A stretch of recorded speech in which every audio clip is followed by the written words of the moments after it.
Last lecture we have seen position of Fermi level in the intrinsic semiconductor, in p-type semiconductor, in n-type semiconductor, and how that position changes according to temperature. So yesterday we have seen that position of Fermi level.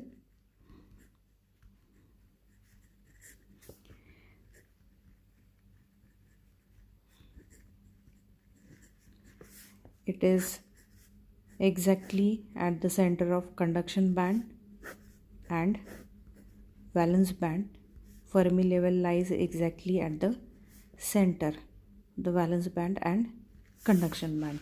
So this is theoretically we have seen this. Now mathematically we have to prove that it exactly lies, Fermi level exactly lies at the center of conduction band and valence band. So for that we'll consider here it is VB. So this is energy level of valence band and this is energy level of conduction band, and this is Fermi level that we have to consider.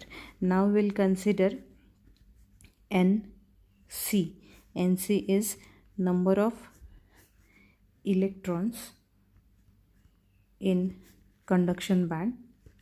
Here we mention C, that's why number of electrons in conduction band. NV, it is number of electrons in valence band. And N we have to consider, that is total number of electrons in conduction band and valence band. So we will consider NC plus NV. That is equation number 1. Now we have to consider in this derivation Fermi-Dirac distribution function. So I'll mention that Fermi-Dirac distribution function.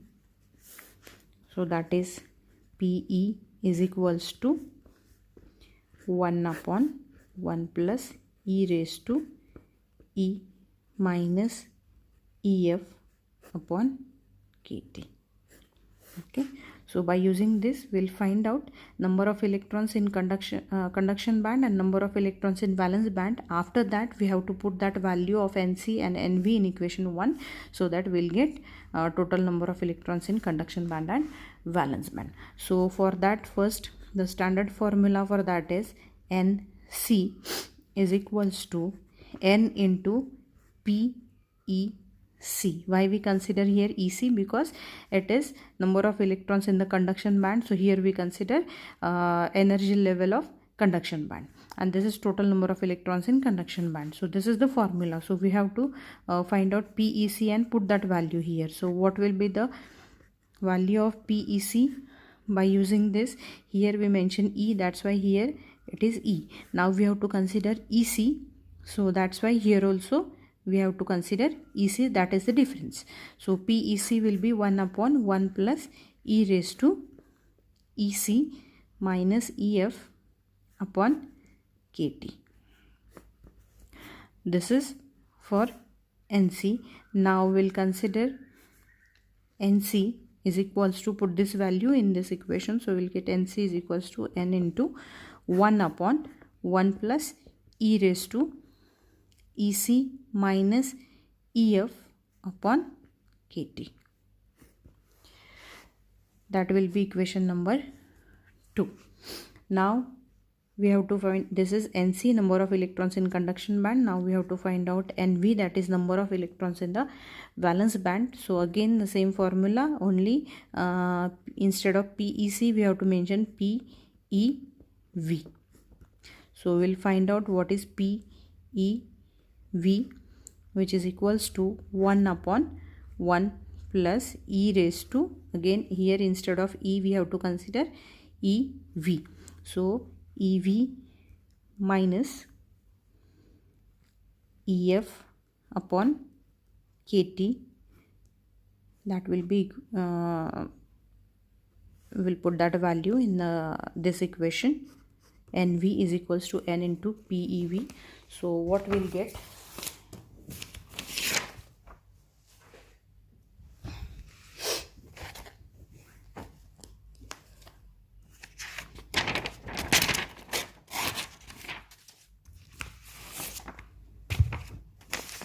we'll write that, we'll put that value of PeV in this equation. So we'll get N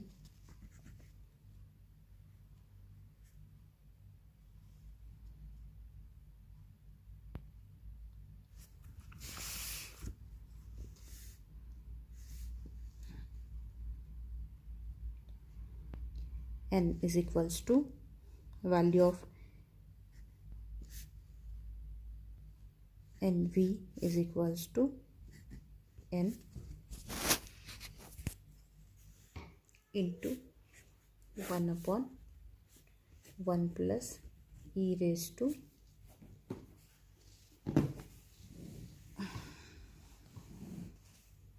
now it is visible properly, 1 upon 1 plus e raised to EV minus EF upon KT. That will be equation number 3. Now what we have to do, we have to put this value of NV and this value of NC in this equation. So we'll get total number of electrons in conduction band and valence band. So we'll put that value. So what we'll get, N is equals to value of NC is N upon 1 plus e raised to EC minus EF upon KT plus this equation N upon 1 plus e raised to EV minus EF upon KT. That's it. Now here N is common, so we'll get N into 1 upon 1 plus e raised to EC minus EF upon KT plus 1 upon 1 plus e raised to EV minus EF upon KT. Now this N will get cancel, so we'll get this plus this is equals to 1. So we'll write down 1 upon 1 plus e raised to EC minus EF upon KT plus 1 upon 1 plus e raised to EV minus EF upon KT is equals to 1. Now what we have to do, we have to do cross multiplication and solve this. So we'll apply A upon B plus C upon D. So like this we can solve. That is very basic. I'll just explain you. A upon B plus C upon D will be A into D plus C into B upon B into D. Like this we have to solve this derivation, this equation.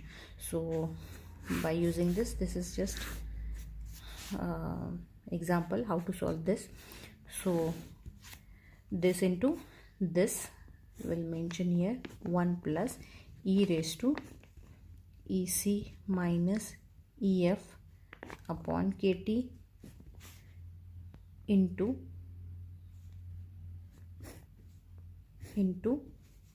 1 plus e raised to EV minus EF upon KT. Now this into this and this into this.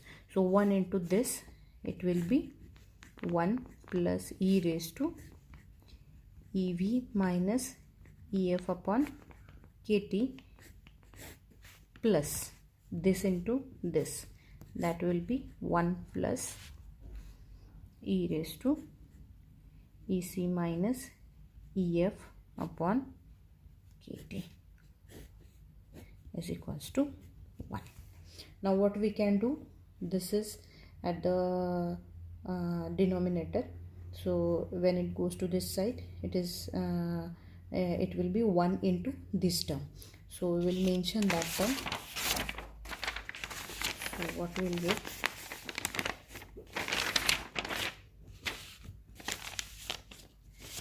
here what we'll get next, 1 into this, that will solve here, 1 plus this plus 1 plus this. So 1 plus 1 will be 2 plus e raised to EC plus EF upon KT plus e raised to, sorry, EC minus, it is minus, e raised to EV minus EF upon KT is equals to this will go here. So equals to 1 plus e raised to EC minus EF upon KT into 1 plus e raised to EV minus EF upon KT. Now we'll solve this. So 2 plus e raised to EC minus EF upon KT plus e raised to EV minus EF upon KT is equals to, now 1 into this plus this into this. So 1 into 1 will be 1 plus 1 into this will be e raised to EV minus EF upon KT plus, now this into 1 is e raised to EC minus EF upon KT plus this into this, that is e raised to EC minus EF upon KT into e raised to EV minus EF upon KT. Now this e raised to EC minus EF upon KT and this e raised to EC minus EF upon KT will get cancel. This e raised to EV minus EF upon KT and this e raised to EV minus EF upon KT, it will get cancel. So and this 2 is equals to 1 plus e raised to EC minus EF upon KT into e raised to EV minus EF upon KT. Now this 2 is equals to 1, so 1 will come to this side, so it becomes minus, so 2 minus 1 is 1. So 1 is equals to, now we know that if e is equal e raised to x, example I'll write here, we know that e raised to x into e raised to y is equals to e raised to x plus y. Okay, so we'll solve this. So what will get e raised to this, so e raised to denominator is same, so we can mention KT, so EC minus EF plus EV minus EF, like this. So we'll solve this, e raised to EC plus EV minus EF will be minus twice EF upon KT. Okay, so this is 1 means e raised to 0.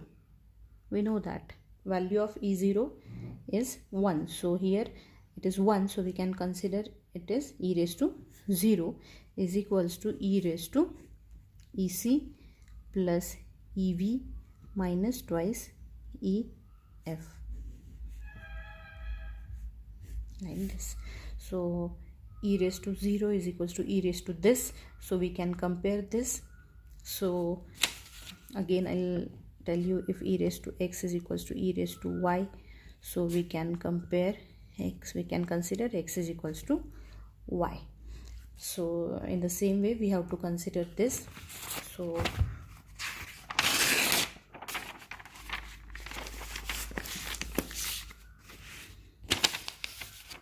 So we'll consider this term is equals to 0. So we'll get EC plus EV minus twice EF upon KT is equals to 0.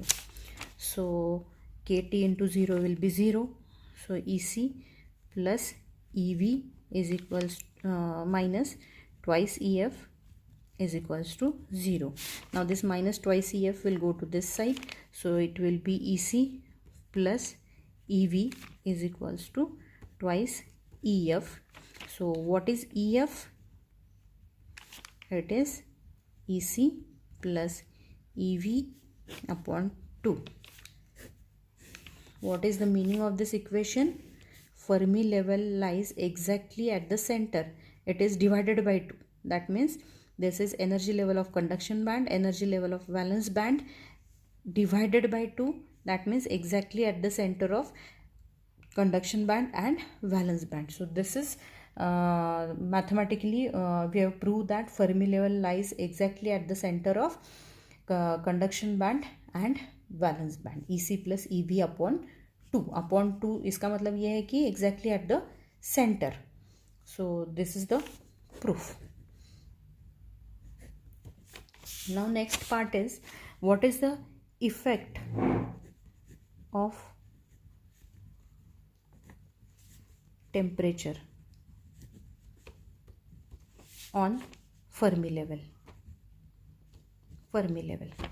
So already we have seen that if suppose this is energy level of valence band, or we can consider directly here conduction band. This is conduction band, this is valence band. Suppose we consider here this is N type. N type means position of Fermi level is here. So already yesterday we have seen that Fermi level will be in between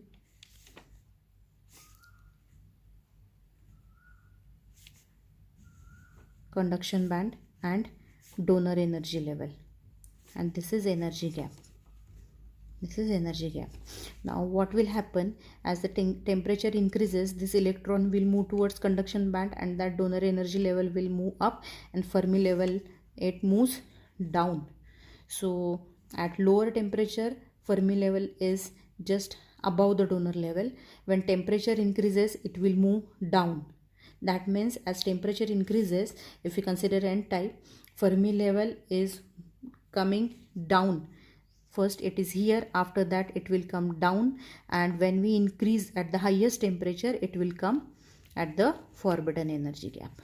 This is the effect of temperature on Fermi energy level or Fermi level. That means at the low temperature it is just below the conduction band. At moderate temperature, that means when small temperature increases, then it will just come below the donor energy level. And when we increasing the temperature, then it is coming down, and at the end it will be at the forbidden energy gap. In the same way we can explain for P type also. For P type, what we can consider is, this is valence band, this is conduction band, and at low temperature Fermi level is here, and this is acceptor energy level. So at low temperature Fermi, this is forbidden energy gap. At low temperature Fermi level is just above the valence band and below acceptor energy level. As temperature increases it will move up, and as moderate temperature it will be here, and when we increase the temperature, or we can consider at the highest temperature, it will come towards forbidden energy gap. So first at low temperature it will be here, at higher temperature it will be at the it will be above the acceptor energy level, and at very high temperature it will move towards forbidden energy gap. So at low temperature it will be here, for moderate temperature it will be here, and for highest temperature it will be exactly at the forbidden energy gap. So this is effect of temperature. We can consider what is the effect of impurity. impurity. We are getting N type and P type by adding impurities in the intrinsic semiconductor. So when we add P type, when we add pentavalent impurities, we are getting N type semiconductor, and when we add trivalent impurities, we are getting P type semiconductor. So if we consider N type,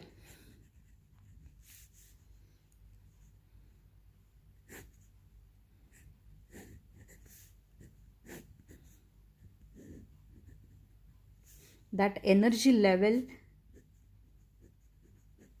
is getting wider.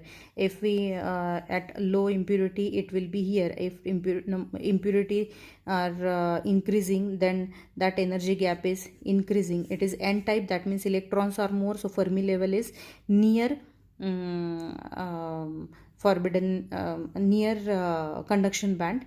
So that energy level is increasing towards conduction band. If we consider P type, forbidden P type, then number of holes are more, Fermi level is near valence band, so that energy level will move towards valence band. So for conduction band, electrons are more, so it becomes wider here. When we goes on increasing that impurities, then again it will move to, it becomes wider and it move towards conduction band, and at very highest proportion of impurity, then it will be exactly at the conduction band. So it becomes wider and wider towards conduction band in N type. Why near conduction band? Because Fermi level is here, because electrons are more. If we consider P type, so what will happen in P type? This is conduction band, this is valence band. So here holes are more, so what will happen? That energy level becomes wider. At lower impurity, it will be like this, and when we increase the impurity level, then again it will become wider, and at the highest proportion of impurity, it will become wider and it will merge, or it will come towards valence band, like this. So here holes are more and Fermi level lies here, so that energy level is becomes wider towards valence band, and here electrons are more and Fermi level is here, so it becomes wider towards conduction band. So that is the effect of impurity. So the position of Fermi level and proof of position of Fermi level in intrinsic semiconductor, and by theoretically and mathematically also we have seen that proof, and we have seen effect of temperature on Fermi level and effect of impurity on that level. So we have finished that topic. So tomorrow we will see the next topic. Thank you.